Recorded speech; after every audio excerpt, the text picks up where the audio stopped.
Hi guys, இப்போ அந்த பஞ்சகாவிய விளக்கு பார்த்தோம்ல, அதை எப்படி செய்கிறாங்கன்ற வீடியோ தான் இதை பார்க்க போகிறோம். இதில் வந்து அவங்க சாணி பவுடர் வச்சுருக்காங்க. அந்த பவுடர் வந்து சாணியில் அந்த சாணி இருக்குது பார்த்திங்களா, அதை ட்ரை பண்ண பவுடர் தான்.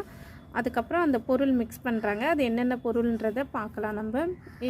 இது என்ன பொருளுங்க?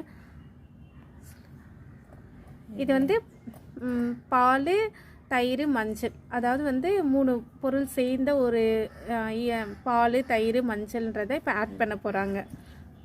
நெய்யும் அதில் கொஞ்சம் ஆட் பண்ணியிருக்காங்க.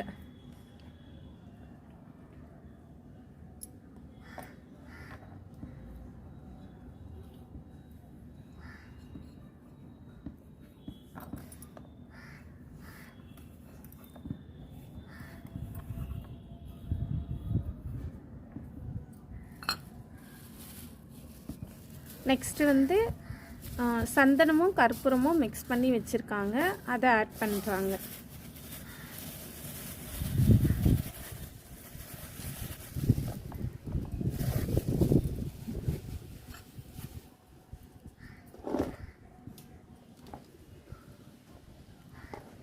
நெக்ஸ்ட் வந்து இந்த இயற்கை மூலிகை மாதிரி அவங்க ரெடி பண்ணி வச்சுருக்காங்க.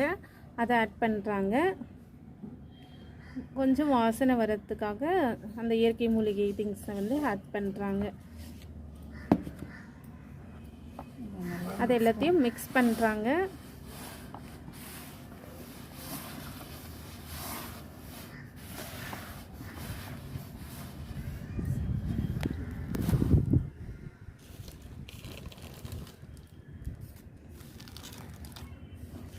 அடுத்தது வந்து சாம்பிராணி ஆட் பண்ணுறாங்க.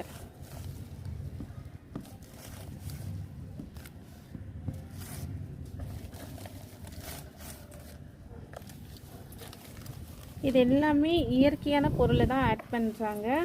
இது எதுக்குன்னா, நம்ம சில பேர் வயசானவங்களாம் வீட்டில் இருப்பாங்க. அவங்களுக்கு வந்து நிறைய ஊதுவத்தி அதெல்லாம் நீங்கள் பார்த்தீங்கன்னா வந்து ரொம்ப நெடி வந்ததுன்னா அவங்களால மூச்சு விட சிரமப்படுவாங்க. ஆனால் நீங்கள் இந்த விலைக்கு ஏற்றும் போது அந்த ஒரு சிரமம்லாம் இருக்காது. ஒரு எப்படி சொல்கிறது, ஃபீலிங்ஸ் நல்லா சாட்டிஃபிகேஷனான ஒரு ஃபீலிங்ஸ் கிடைக்கும். இப்போ வந்துட்டு கோம்பியம் இருக்குது பார்த்திங்களா, அது வந்து நாட்டு மருந்து கடையில் வாங்கின கோம்பியம் தான். அவங்க அதை தான் இப்போ ஆட் பண்ணுறாங்க.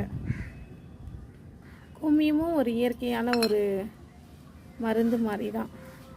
அது வந்து ஒரு கிருமி நாசினி மாதிரி தான். சாணியும் ஒரு கிருமி நாசினி தான். இந்த விளக்கு நீங்கள் ஏற்றும் போது ஒரு கெட்ட சக்தி அது எல்லாமே